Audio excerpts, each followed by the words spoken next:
안녕하세요. 오늘도 수요 성경 공부 시작하도록 하겠습니다. 오늘은 로마서 13장입니다. 각 사람은 위에 있는 권세들에게 굴복하라. 권세는 하나님께로 나지 않음이 없나니 모든 권세는 다 하나님의 정하신 바라. 그러므로 권세를 거스리는 자는 하나님의 명을 거스림이니 거스리는 자들은 심판을 자취하리라. 관원들은 선한 일에 대하여 두려움이 되지 않고 악한 일에 대하여 되나니 내가 권세를 두려워하지 아니하려느냐. 선을 행하라. 그리하면 그에게 칭찬을 받으리라. 그는 하나님의 사자가 되어 내게 선을 이루는 자니라. 그러나 내가 악을 행하거든 두려워하라. 그가 공연히 칼을 가지지 아니하였으니 곧 하나님이 사자가 되어 악을 행하는 자에게 진노하심을 위하여 보응하는 자니라. 그러므로 굴복하지 아니할 수 없으니 노를 인하여만 할 것이 아니요 또한 양심을 인하여 할 것이라. 너희가 공세를 바치는 것도 이를 인함이라. 저희가 하나님의 일꾼이 되어 바로 이 일에 항상 힘쓰느니라.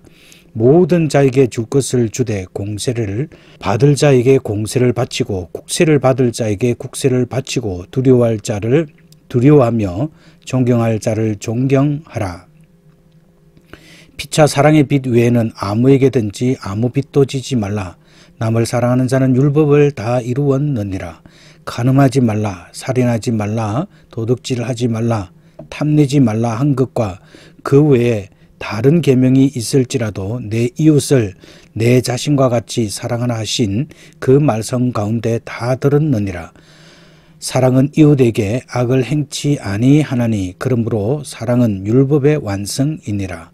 또한 너희가 이 시기를 알거니와 자다가 깰 때가 벌써 되었으니 이는 이제 우리의 구원이 처음 믿을 때보다 가까웠음이니라.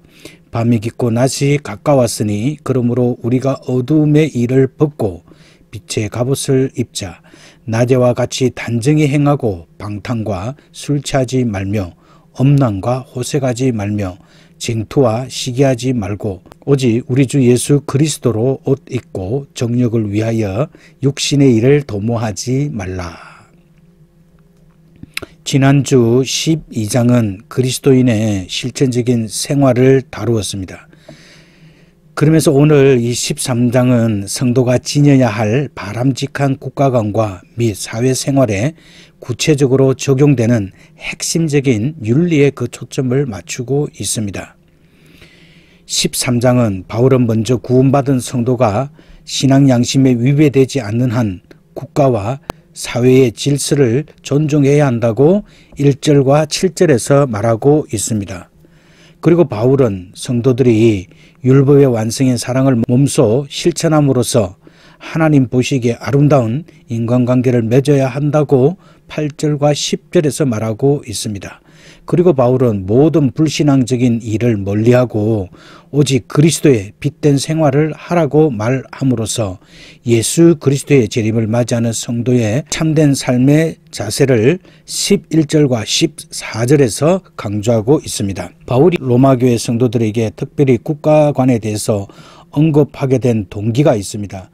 바울이 이제 성도의 구체적인 사회생활 가운데 특별히 국가관에 대해서 말하지 않을 수밖에 없었던 동기는 다음과 같습니다. 첫 번째, 당시 로마 기독교회 내에 상당수를 차지하고 있었던 유대인들은 그들의 조국 이스라엘이 로마의 속국이라는 굴레로부터 벗어나 정치적인 독립을 얻기를 갈망하고 있었기 때문입니다. 두 번째로는 당시 로마 교회의 유대인 출신 기독교인들을 포함하여 여러 기독교회 내에 그리스도께서 가르친 자유의 개념을 잘못 이해한 사람들이 많이 있었습니다. 즉 그들은 예수 그리스도께서 진리가 너희를 자유케 하리라고 하신 말씀을 하셨을 때 죄의 멍에로부터 자유가 아니라 정치적, 육적인 의미에서 자유를 생각하고 있었기 때문입니다. 그리고 셋째는 그 당시 로마 정부는 기독교가 반로마주의 입장을 고수하는 유대교와 접촉하였으며 따라서 유대주의에 혁명적이며 반역적인 기질이 기독교인들에게도 있다고 확신하고 있었습니다. 따라서 바울은 이 세 가지 사실 때문에 로마 교회 성도들이 가져야 할 올바른 국가관을 제시하고 그렇게 함으로써 복음의 선포가 진전될 수 있도록 하는 바람직한 질서가 교회 내에 유지되도록 하였던 것입니다. 당시 로마 교회의 상황과 오늘날의 교회 상황이 다소 차이가 있다고 할지라도 사도 바울이 12장에서 천명한 국가관은 오늘날의 성도들에게도 그대로 적용이 됩니다. 왜냐하면 바울이 제시한 국가관은 예수께서 성도들에게 주신 사명, 곧 복음 선포를 통한 하나님 나라의 확장을 가장 중요한 목표로 삼고 있기 때문입니다. 그리고 1절에서 말하고 있는 각 사람들은 위에 있는 권세들에게 굴복하라고 이야기했을 때 이 권세는 무엇이냐면 이것은 바로 한 국가에서 통치하는 권리와 능력을 부여받은 사람들을 의미합니다. 그 이유는 이 권세로 번역된 헬라어 엑수시아가 다른 사람들 위에 있는 사람들을 뜻하기 때문입니다. 그러므로 1절의 권세는 바울 당시에는 로마스의 수신자들이 거주하던 로마의 통치자들, 그리고 오늘날에는 성도들이 속해 있는 국가의 통치자들을 가리키는 것이 됩니다. 이상에서 볼 때 기독교인이 정립해야 할 국가관은 바로 성도들의 국가 권력자들에 대해 어떤 관계를 유지해야 하느냐의 문제임을 알 수가 있는 것입니다. 따라서 국가 권력자들, 즉 통치자들에 대해서 우리는 어떤 자세를 취해야 합니까? 바울은 당시 기독교인들이 정당하게 권위를 행사하는 로마의 관원들에게 불순종하는 일을 피해야 함은 물론 로마 정부를 전복시키려는 반정부주의적인 행위를 경계해야 한다고 말하였습니다. 왜냐하면 하나님께서는 우리가 경건과 단정한 중에 고요하고 평안한 생활을 함으로써 모든 사람이 구원을 받으며 진리를 아는 데 이르기를 원하시기 때문입니다. 그리하여 바울은 당시 로마 교회의 성도들에게 국가의 통치자들에 대해 굴복하라고 말하였던 것입니다. 여기서 굴복하라에 해당하는 단어는 순종하다라는 말보다 더 강한 의미를 지닌 말로서 자기 자신을 다른 사람 아래에 두는 것을 뜻합니다. 이렇게 볼 때 권세들에게 굴복하라라는 말은 성도가 국가의 통치자들, 즉 위정자들의 권위에 기꺼이 순응해야 한다는 사실을 교훈한 것으로 보아야 합니다. 그리고 모든 신앙인들은 통치자들의 정당하고도 합법적인 권위를 우리는 인정하여야 합니다. 국가 권력을 가지고 통치하는 이들의 권세가 하나님께로 났다고 말하고 있습니다. 이 말은 실제로 존재하고 있는 모든 권세의 기운이 하나님께 있다는 의미입니다. 그러나 우리는 이러한 사실을 근거로 포악한 권력자들의 죄악에 대한 책임이 하나님께 있다라고 생각해서는 안 됩니다. 왜냐하면 하나님께서는 인간에게 권력을 행사하심을 허락하셨지만 권력을 남용하는 죄까지 허용하신 것이 아니기 때문입니다. 구약 성경에 나오는 인물 가운데 사울은 하나님의 주권적인 뜻에 의해 이스라엘의 초대 왕으로 세움을 받았습니다. 그러나 그가 하나님의 명령과 공의를 저버리고 하나님을 떠나 신앙의 길을 걸어가지 않았을 때 그는 이방족 속 블레셋과의 전투에서 비참한 최후를 맞이하게 됩니다. 이와 같은 사실은 국가 권력자들이 하나님께로부터 그 권세를 위임을 받았지만 그 권력자들이 저지르는 죄악에 대해서는 반드시 하나님께서 책임을 묻는다라는 것을 알 수 있습니다. 이상과 같은 사실을 통하여서 우리는 두 가지 교훈을 얻을 수가 있습니다. 첫째는 성도는 시민으로서 국가 통치자들의 권위를 인정하고 아울러 그들이 하나님의 뜻대로 움직일 수 있도록 기도하여야 합니다. 두 번째로는 통치자들은 자신이 가진 권세가 하나님께서 주셨다는 사실을 깨닫고 하나님을 경외함으로 섬기고 하나님의 뜻을 좇아 공평과 공의를 행하여야 합니다.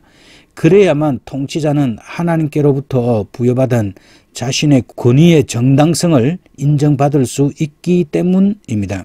따라서 성도는 하나님께 대한 신앙 양심을 거스리는 불의한 통치자들에 대해서 무조건적이고 맹목적인 순종은 피해야 한다라는 것입니다. 만일 통치자들이 하나님을 경멸하고 성도들의 올바른 신앙생활을 거스린다 그러면 성도들은 마땅히 자신의 신앙을 지키기 위해 결단하여야 합니다. 우상 숭배와 같이 극단적으로 하나님을 대적하는 통치자들의 불의한 행위를 묵인하고 그대로 굴종한다 그러면 그것은 진리를 거스려 하나님을 배반하는 어리석은 행위가 될 것입니다. 우리는 다니엘이 날마다 하나님의 뜻을 좇아 하루에 3번씩 하나님 앞에 기도하였던 그 다니엘을 우리는 기억할 수 있습니다. 국가 통치자의 불합리한 그 권세에 맞서서 그리 아니하실지라도 우리는 하나님의 뜻에 순종하였던 그 다니엘의 신앙을 우리는 본받아야 하는 것입니다. 그런데 우리가 여기서 생각해야 할 것은 하나님을 대적하는 불의한 통치자들에 대해 성도가 취해야 할 자세는 폭력적인 투쟁을 정당화해서는 안 된다는 것입니다. 성도는 오히려 자신의 신앙 때문에 박해를 받는다 할지라도 박해를 가하는 사악한 통치자들에 대한 심판을 하나님께 맡기고 기도하여야 합니다. 그리고 2절과 4절에서 통치자들은 바로 선을 이루는 하나님의 사자라고 비유하고 있습니다. 이것은 국가의 통치자가 행악자를 심판하시는 하나님의 섭리를 이루는 도구로서 질서를 유지하고 또 그 질서를 파괴하는 사람에게 형벌을 가하기 위해 하나님으로부터 권위를 부여받았음을 의미합니다. 다시 말해서 통치자가 범죄자에게 정당한 심판을 가할 때 그는 단지 하나의 사회악을 심판하는 데 그치는 것이 아니라 넓은 의미에서 하나님의 공의를 성취하는 데 기여하는 것이 됩니다. 그리고 국가의 통치자가 선을 행하는 자를 칭찬해주고 악을 행하는 자에게 벌을 주는 본질적인 역할을 수행하지 않을 때 그것은 하나님 앞에서 죄가 된다고 하는 역설적인 진리도 내포하고 있는 것입니다. 따라서 국가의 통치가 하나님의 뜻을 무시하고 악을 행할 때 우리 성도들은 그 통치 노선을 따르지 말고 하나님의 진리의 법을 따라야 합니다. 즉 그 통치자는 하나님의 뜻을 이 땅에 펴기 위한 인간 사회의 질서 유지라는 목적을 수행하기 위하여 포기한 만큼 우리 성도들은 그러한 행위에 대해 경고를 해 주어야 합니다. 비록 우리에게 핍박이 온다고 할지라도 성도들은 그 통치자를 불쌍히 여기며 끊임없는 기도와 선지자적인 경고로 일깨워 주어야 하는 것입니다. 그리고 4절에 보면 관원들이 칼을 가졌다라고 말합니다. 이것은 당시 로마의 관원들이 차고 다녔던 칼을 말합니다. 그런데 이 칼은 당시 관원들이 실제 자기의 권한을 행사할 때 사용하였던 도구로서 형벌을 가할 수 있는 권한을 상징하였습니다. 그래서 어떤 번역에서는 그가 공연히 칼을 가지지 아니하였으니를 어역하여 그가 너에게 형벌을 가할 것이니 라고 번역을 하였습니다. 여기서 형벌은 금고, 징역, 신체적인 압박뿐만 아니라 사형까지 포함합니다. 이렇게 볼 수 있는 이유는 신약 성경에서 칼이라는 단어가 형벌 지평의 기구로서 사망과 관련이 되어 있기 때문입니다.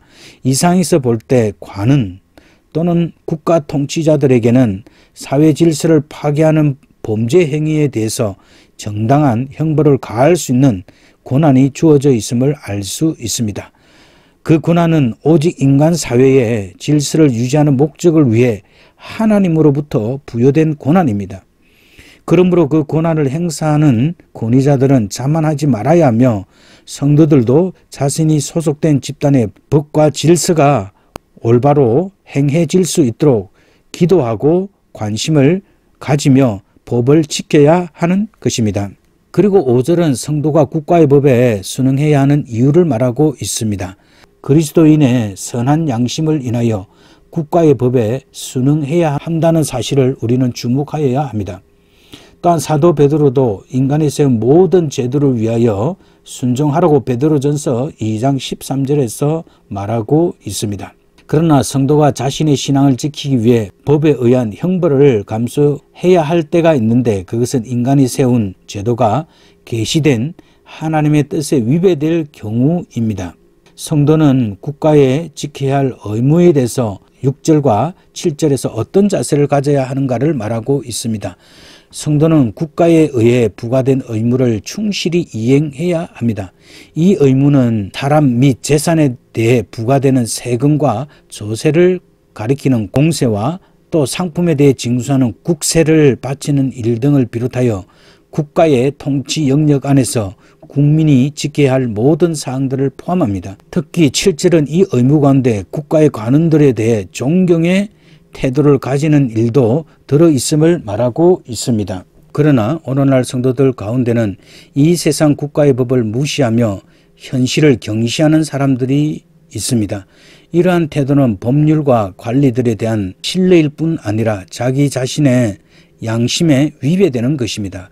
그러므로 성도들은 예수님께서 말씀하셨던 가이사의 것은 가이사에게, 하나님의 것은 하나님께 바치라는 마태복음 22장 21절의 말씀을 기억하고 바로 예수님과 같이 신앙생활에 최선을 다하여야 하며 국민으로서의 현실 생활에도 모범이 되어야 하는 것입니다. 그리고 6절은 우리가 세금을 내어야 하는 이유에 대해서 말하고 있습니다. 성도는 하나님 나라의 백성이기도 하지만 동시에 이 땅의 국민의 한 사람입니다. 따라서 국가 운영에 재원이 되는 세금을 바쳐야 합니다. 왜냐하면 납세는 국민의 의무이며 정부의 관원들은 하나님의 주권적인 섭리 아래서 하나님의 뜻을 이루는 일꾼들이기 때문입니다. 여기서 일꾼이란 말은 바로 하나님을 섬기는 일에 있어서 가장 귀한 형태의 봉사를 제공하는 사역자들을 뜻합니다. 이러한 사실은 관원의 사역도 하나님의 사역 가운데 하나로서 중요한 가치를 갖고 있음을 말해 줍니다. 그러므로 성도들은 관원의 직분을 무시하거나 과소평가하여 납세와 같이 국민으로서 지켜야 할 기본적인 의무사항들을 소홀히 하는 일이 없어야 합니다. 그리고 세금이 거두어지는 목적과 그것이 쓰여지는 용도에 대해서도 말하고 있습니다. 관원들은 국민으로부터 받은 모든 세금이 국가재산이며 결코 그들의 사적인 사치와 향락을 만족시키는 수단이 아니라는 사실을 명심하여야 합니다. 그렇다면 세금을 거두어 드리는 목적이 무엇입니까? 그것은 바로 하나님의 선을 이루기 위함입니다. 그러나 예수님 때나 바울 당시의 세리들과 같이 많은 징수관들은 흔히 제도를 악용하여 착취를 일삼는 경우가 많이 있었습니다. 이러한 행위는 나라를 파멸시키는 반역의 행위입니다. 따라서 오늘날 법을 시행하고 국민들을 위해 봉사하는 공무원들, 그리고 더 나아가서 국가 통치자들은 국민으로부터 거두어들인 재산을 귀중히 여기고 그것을 하나님의 선을 위해서 올바로 사용하여 국민들의 안녕과 복지 정진에 힘써야 합니다. 그리고 우리 그리스도인들도 바로 하나님을 두려워하듯이 이런 통치자들을 두려워하고 존경하여야 합니다. 바로 이 두려움이라는 말은 하나님을 섬김으로 가지게 되는 경외의 두려움을 말합니다. 그러나 여기에서는 바로 관원들에 대해서도 하나님을 섬기듯이 두려운 마음을 가져야 한다는 것입니다. 따라서 두려워하다와 존경하다는 국가 공직에 있는 사람들에 대해서 우리 그리스도인들도 가져야 할 자세라는 것을 말하고 있습니다. 두려워할 자를 두려워하고 존경할 자를 존경하라는 이 7절의 말씀은 중요한 뜻을 우리들에게 말하고 있습니다. 특히 두려움은 하나님에 대해서 가지게 되는 경외의 두려움을 말합니다. 따라서 바로 이 두려워함은 나라의 가장 높은 지위에 있는 대통령이나 왕에게 마땅히 돌려야 할 깊은 공경심을, 그리고 국가 권력자들 또 모든 공직에 있는 사람들에게 돌려야 할 존경을 말하는 것입니다. 그러나 우리가 두려움과 존경을 권세 부여받은 자들이 올바른 권력을 행사할 때만 돌릴 의무가 있으며, 만약 권세자들이 자신들의 권세나 권력을 남용한다면 우리 성도들은 하나님의 법을 따라야 하는 것입니다. 그리고 8절과 10절에서는 하나님의 자녀인 성도들은 타인을 자신의 몸과 같이 사랑해야 한다고 기록하고 있습니다. 이와 같이 성도들에게 최고의 요구로서 사랑이 강조된 것은 세상을 사랑하사 독생자 예수 그리스도를 보내시어 그를 십자가 위에서 죽게 하신 하나님의 크신 사랑이 우리 성도들에게 베풀어졌다는 그 사실에 근거를 두고 있는 것입니다. 즉 성도들은 죄로 인하여 죽을 수밖에 없었으나 하나님의 사랑을 입어 구원을 받았기 때문에 우리 모두는 다 사랑에 빚진 자들입니다. 그러므로 성도들은 인간 상호간의 관계에 있어서 하나님의 사랑을, 즉 하나님께 받은 그 사랑을 실천하는 생활을 하도록 힘써야 합니다. 그리고 8절에서는 사랑의 대상을 구체적으로 설명하고 있는데 바울은 피차 사랑의 빚 이외에는 아무에게도 빚지지 말라고 말을 합니다. 여기서 사랑은 성도들의 믿음의 교제 안에서 피차 나타내어야 할 사랑을 말하고 있음이 틀림이 없습니다. 더 나아가 여기서 말하고 있는 사랑은 성도들 상호관계뿐 아니라 이웃이라는 보편적인 대상에게까지도 적용이 되는 사랑인 것입니다. 성도들은 이와 같이 포괄적이요 적극적인 사랑을 삶의 가장 귀중한 원리로 삼아야 합니다. 왜냐하면 이 원리는 그리스도께서 우리에게 주신 새 계명이기 때문입니다. 그리고 바울은 아무에게도 빚지지 말라고 말하고 있습니다. 그러나 이것은 결코 돈을 빌리는 일을 금하고 있음을 말하고 있지는 않습니다. 그러나 성경은 결코 돈 빌리는 일을 금하고 있지 않는 것입니다. 성경이 금하는 것은 고금리를 매겨서 다른 사람의 재산을 착취하는 일과 빚을 갚을 수 있음에도 불구하고 이를 갚지 않는 것입니다. 그리고 예수님께서 달란트 비유에서 이익을 얻기 위해 은행에 돈을 저축하는 일이 정당함을 말씀하셨습니다. 달란트 비유에서 예수님께서는 본전과 별일을 받게 할 것이 아니냐라고 말씀하셨습니다. 그렇다면 이 말이 의미하는 진정한 의미는 무엇입니까? 바로 이웃을 사랑하라는 율법의 대강령을 강조한 것임을 쉽게 알 수 있습니다. 따라서 하나님의 크신 사랑을 입은 성도는 사랑을 실천하는 일을 어느 순간에도 멈출 수 없다는 것입니다. 만일 이와 달리 이제 내가 충분한 사랑을 다 했다라고 생각하는 사람이 있다면 그는 진실로 사랑을 실천하고 있는 것이 아니다라고 볼 수 있습니다. 그리고 성도가 베푼 사랑이 자기 의에서 난 것이 아니라 오직 하나님께서 주신 그 사랑의 마음에서 출발한 것임을 강조하고 있습니다. 이 사랑은 바로 하나님께서 우리를 사랑하사 우리 죄를 위해서 화목제로 그 아들을 보내신 그 사랑에 기초하고 있습니다. 따라서 우리는 이 사랑을 실천함에 있어서 겸손하여야 합니다. 그리고 바울은 8절에서 남을 사랑하는 자는 율법을 다 이루었다라고 말합니다. 그리고 10절은 사랑은 율법의 완성이다라고 말합니다. 즉 이 말씀은 성령의 뜻을 따라 사는 사랑하는 사람들 안에서 율법의 의로운 요구가 이루어진다는 뜻입니다. 이러한 사랑은 바로 갈라디아서 6장 2절의 말씀은 서로의 짐을 지게 될 때 곧 그리스도의 법을 성취하게 된다고 말하고 있습니다. 다시 말해서 우리가 순종하여 사랑을 실천하게 되면 바로 그리스도께서 말씀하신 그 사랑의 법을 성취하게 되는 것입니다. 따라서 사랑은 서로에게 주어져 있는 그 짐을 서로 지는 것입니다. 그러나 우리가 사랑이 율법을 폐지하거나 대신 할 수 있는 것이 아닙니다. 예수님께서도 우리에게 서로 사랑하라는 새 계명을 주셨지만 동시에 내가 율법이나 선지자나 폐하러 온 줄로 생각지 말라. 폐하러 온 것이 아니요 완전케 하려 함이로라고 마태복음 5장 17절에서 말씀하셨습니다. 따라서 우리는 하나님의 율법이 거룩하며 완전한 것이기 때문에 가소평가하거나 무시할 수 없는 것입니다. 그렇다고 해서 율법이 우리에게 커다란 짐으로 남아있는 것이 아닙니다. 따라서 우리가 진정으로 이웃을 사랑하는 사람이 될 때 율법의 요구를 성취하게 된다는 놀라운 사실을 말하고 있는 것입니다. 그러므로 우리들은 사랑의 은사를 충만히 부어달라고 하나님께 간구하여야 합니다.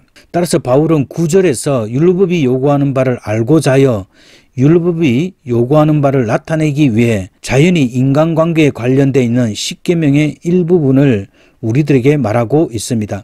왜냐하면 모든 인간의 생활에 있어서 실제적으로 표면화되는 문제는 하나님에 대한 사랑이 아니라 자신의 이웃에 대한 구체적인 사랑이기 때문입니다. 따라서 바울은 먼저 가족의 신성함이 보존되어야 한다는 의미에서 간음하지 말라는 계명을, 그 다음 사람의 생명을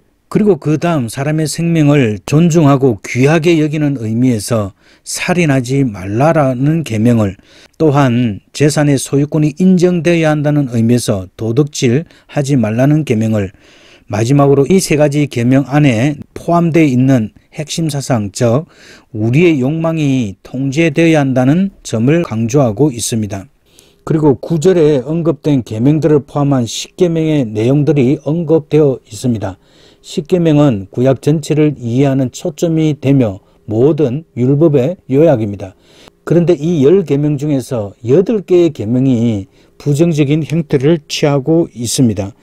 다른 두 계명은 안식일을 기억하여 거룩히 지키라와 내 부모를 공경하라입니다. 그러나 심지어 이 두 계명 가운데 전자도 부정적인 요소를 지니고 있습니다. 즉 안식일을 지키라는 계명 뒤에 아무 일도 하지 말라는 부연 설명이 덧붙여져 있습니다. 이와 같이 하나님의 율법이 하지 말라는 부정적인 형태를 띠고 있다는 사실은 인간 속에 있는 본성적인 죄악을 드러내는 것입니다. 즉 하나님의 율법은 간음, 살인, 도둑질, 탐내는 것 등을 죄로 규정하면서 우리에게 이러한 죄를 금하고 있습니다. 왜냐하면 여기에는 우리가 하나님 앞에 죄인임을 자각하게 하는 하나님의 의도가 들어 있는 것입니다.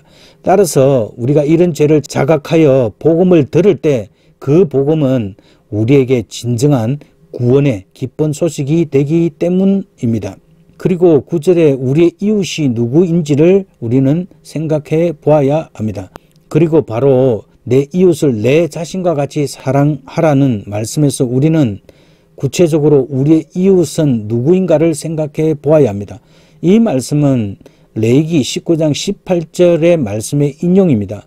거기에는 원수를 갚지 말고 동포를 원망하지 말며 이웃 사랑하기를 내 몸과 같이 하라고 말하고 있습니다. 또한 예수님께서도 마태복음 22장 39절에서 예수 그리스도께서도 친히 가르치신 율법의 대강령에 해당이 됩니다. 기독교인이라면 누구나 이 말씀이 인간 상호간의 관계에 적용되는 핵심적인 하나님의 실천 명령임을 알고 있을 것입니다. 그런데 이 말씀 가운데 우리의 이웃, 곧 나의 이웃은 구체적으로 누구를 가리키고 있습니까? 바로 이 질문에 대한 대답은 누가복음 10장 25절과 37절에 나오는 선한 사마리아 사람의 비유에서 찾을 수 있습니다. 그 비유에서 제사장과 레위인들은 강도를 만나 불행을 당한 사람을 피해갔으나 사마리아 사람은 불행당한 사람의 이웃이 되어 주었습니다. 우리는 여기서 나의 이웃은 바로 자신의 주변에 있는 모든 자임을 알 수 있습니다. 오늘날 우리는 이웃이라는 말을 너무나 추상적으로 생각하는 경향이 있습니다. 자기에게 우호적인 사람만 이웃으로 여기고 반대로 자기 마음에 들지 않는 사람은 나와 관계없는 사람처럼 여기는 경향이 만연하고 있습니다. 그러나 그가 어떠한 성품의 소유자이든 아니면 그가 어떠한 처지에 있든 일단 나의 주위에 있는 모든 사람들이 바로 하나님께서 말씀하신 우리의 이웃이다라는 것을 우리는 깨달아야 합니다. 그리고 여기에서 우리가 알아야 될 중요한 사실은 우리 자신에 대해서 어떤 자세를 가져야 하는가 하는 것입니다. 우리는 마음을 다하고 목숨을 다하고 뜻을 다하고 힘을 다하여 주 너의 하나님을 사랑하고 또한 자기 이웃을 자기 몸과 같이 사랑해야 합니다. 동시에 우리는 이 말씀 안에는 바로 우리 자신을 사랑해야 한다는 말씀입니다. 이웃을 사랑할 때 내 자신과 같이라는 표현에 바로 우리 자신을 사랑해야 한다는 말이 포함이 되어 있는 것입니다. 그렇다고 해서 우리 자신에 대한 사랑을 이기주의나 자기중심주의와 혼돈하거나 동일시해서는 안 됩니다. 우리가 우리 자신을 사랑하는 것만큼 이웃을 사랑하지 않을 때 우리는 이기주의자가 됩니다. 그때 우리는 자신에게만 너무 집착한 나머지 다른 사람을 생각할 줄 모르게 되는 것입니다. 그러나 이러한 사실은 우리가 우리 자신을 잃어버리거나 특히 자신의 인격을 경시해도 된다는 의미가 아니다라는 것입니다. 바로 우리도 하나님의 귀한 사랑을 받고 있는 고귀하고 거룩한 인격체라는 사실을 우리는 잊지 말아야 합니다. 설령 우리가 우리 자신보다 남을 더 좋게 평가하거나 혹은 타인의 유익을 위해 우리 자신을 희생한다 하더라도 우리는 우리 자신의 사랑을 결코 포기해서는 안 되는 것입니다. 만일 하나님의 이웃을 사랑한다고 하면서 자기 자신을 미워하거나 학대하는 성도가 있다면 그것은 잘못된 것입니다. 우리는 하나님과 이웃 그리고 우리 자신까지도 사랑해야 하는 것입니다. 그리고 사도 바울은 그리스도의 재림을 기다리는 성도들의 생활에 대해서 11절과 14절에서 말하고 있습니다. 처음과 나중이요 알파와 오메가가 되시는 하나님께서 이 세상을 창조하셨고 또한 이 세상을 심판하실 것입니다. 그런데 하나님의 심판은 아버지 보좌 우편에 앉으신 예수 그리스도께서 재림하실 때 이루어지게 됩니다. 따라서 바로 그때는 만물의 마지막 때인데 성도는 그때를 예비하고 늘 깨어 있어야 합니다. 따라서 사도 바울은 이러한 사실을 지적하면서 그리스도의 재림을 기다리는 성도는 방탕, 술 취함, 음란, 호색, 쟁투, 시기와 같은 어둠의 일을 벗어버리고 대신 빛의 갑옷을 입어야 한다고 권고하고 있습니다. 그리고 바울은 재림을 기다리는 성도는 주 예수 그리스도로 옷 입는 생활 곧 성장하는 신앙생활을 하여야 한다고 말하고 있습니다. 11절에서 바울의 종말론 사상을 볼 수 있습니다. 예수께서는 마태복음 24장에서 분명히 그를 믿는 성도들에게 장차 재림하시겠다고 약속하셨습니다. 이제 바울은 이와 같은 약속의 말씀을 확신하면서 신자는 마음을 놓고 세상 향락에 빠져 잠을 자거나 또는 주께서 오실 시기를 늦추고 계신다거나 혹은 영원히 재림하시지 않을지도 모른다고 주장하는 자들의 말에 현혹되어서는 안 된다고 말하고 있습니다. 그러나 바울은 주께서 나타나시는 날이 얼마나 가까운지 관해서는 정확히 말하고 있지 않습니다. 왜냐하면 주 예수님께서 이에 관해 그 날과 그때는 아무도 모르나니 하늘의 천사들도 아들도 모르고 오직 아버지만 아시느니라고 마태복음 24장 36절에서 말씀하셨기 때문입니다. 그렇지만 바울은 우리의 구원이 처음 믿을 때보다 가까웠음이라고 주장함으로써 매일매일 한순간 한순간이 지나갈수록 주께서 재림하는 날이 그만큼 더 가까이 다가오고 있음을 성도들에게 일깨워주고 있습니다. 따라서 오늘날 성도들은 이러한 사실을 영적으로 자각하여 구주 예수 그리스도께서 재림하실 영광의 날을 소망하며 경건의 생활을 하도록 힘써야 할 것입니다. 그리고 바울은 12절에서 밤과 낮 그리고 어두움과 빛이 각각 무엇을 상징하고 있는가를 말하고 있습니다. 밤은 그리스도께서 강림하기 바로 전에 이 세상은 무지와 불신앙으로 가득 찬 이 세대를 밤으로 말하였고 낮은 그리스도께서 영광 중에 강림하시는 장차 올 세대를 상징하고 있다고 말하였습니다.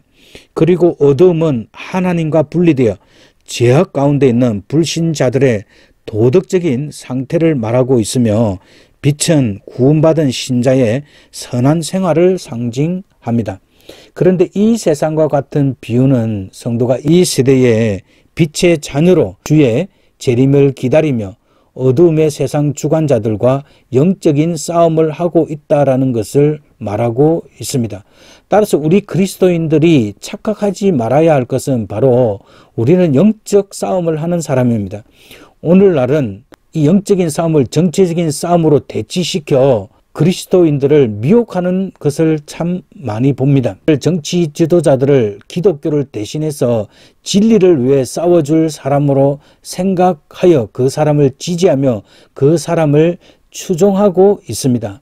그러나 우리가 알아야 할 것은 정치인은 정치인일 뿐이라는 사실입니다. 우리는 그런 위정자들이 우리의 진리를 위해서 싸워주는 것이 아니며 우리 성도들이 바로 영적인 싸움을 통하여서 다시 말하면 이 영적인 싸움에서 승리하기 위해서는 기도하여야 하는 것입니다. 즉 성도는 종말적인 순간을 살아가는 사람으로 우리가 낮 가운데 살아갈 때 우리는 낮은 진리에 속하여 믿음의 선한 싸움을 하여야 하는 것입니다. 믿음의 선한 싸움을 한다는 말은 가장 그리스도인답게, 그리스도의 종답게 사는 것을 말하고 있는 것입니다. 가장 하나님 자녀답게 사는 것은 바로 가장 그리스도의 종으로 사는 길입니다. 그리고 바울은 여기에서 영적 싸움에서 승리하기 위해서 어둠의 일, 곧 육신의 일을 벗어버리고 진리의 말씀과 하나님의 능력, 곧 하나님의 전신갑주로 무장하여야 한다고 에베소서 6장에서 말하고 있습니다. 자, 그리고 13절은 구원받지 못한 사람들의 생활 태도가 어떻게 드러나는지에 대해서 말하고 있습니다. 바울은 구원받지 못한 자들의 생활 태도를 다음과 같이 세 가지로 특징지어 말하고 있습니다. 첫 번째는 그들의 무절제한 행위, 곧 방탕과 술 취함을 강조했습니다. 그 다음은 성적인 타락인 불의, 그리고 음란과 호색을 지적하였습니다. 그리고 마지막으로 쟁토와 시기를 말하고 있습니다. 따라서 이 세 종류의 육신의 일은 모든 것들은 바로 죄의 결과로 나타나는 것입니다. 하나의 죄는 또 다른 죄를 낳게 됩니다. 그리고 죄는 인간의 영혼에 안정을 주지 않으며 오히려 다른 사람에 대해 책임을 전가하고 그들의 흠을 잡음으로써 자신의 육신적인 본성을 드러나게 하는 원인이 된다라는 것입니다. 그리고 마지막으로 바울은 우리들에게 주 예수 그리스도로 옷을 입으라고 말하고 있습니다. 이것은 비유의 말씀으로 예수 그리스도를 나의 구주로 모신다는 의미입니다. 이것은 또한 그리스도의 죽음뿐만 아니라 그의 부활하심에 있어서 그와 연합된다는 의미도 됩니다. 즉 예수 그리스도로 옷 입은 사람은 예수의 부활의 생명을 얻어 그와 연합된 상태에 있게 되는 것입니다. 따라서 예수 그리스도로 옷 입는다는 것은 성도가 영적으로 승리의 삶을 살 수 있는 비결이요 하나님의 보호와 축복을 받을 수 있는 길임을 알 수 있습니다. 그러나 누구든지 그리스도로 옷 입으려면, 그리스도와 연합하려면 그는 한 가지 중요한 사실을 늘 기억하여야 합니다. 그것은 스스로 죄에 대하여 죽고 하나님과 그의 거룩한 뜻에 대하여 산자로 판단받으려는 끊임없는 영적인 각성이 있어야 한다는 것입니다. 성도들은 일상생활에 있어서 실제 예수 그리스도께서 주인으로 역사하시고 계시하는지 우리 자신을 늘 생각해 보아야 합니다. 만일 아직도 우리 자신이 삶 속에서 근심과 걱정, 불안, 실망, 그리고 시기와 다툼 등이 계속 자리 잡고 있다 그러면 그것은 자기 안에 그리스도가 역사하지 못하고 계신다는 증거입니다.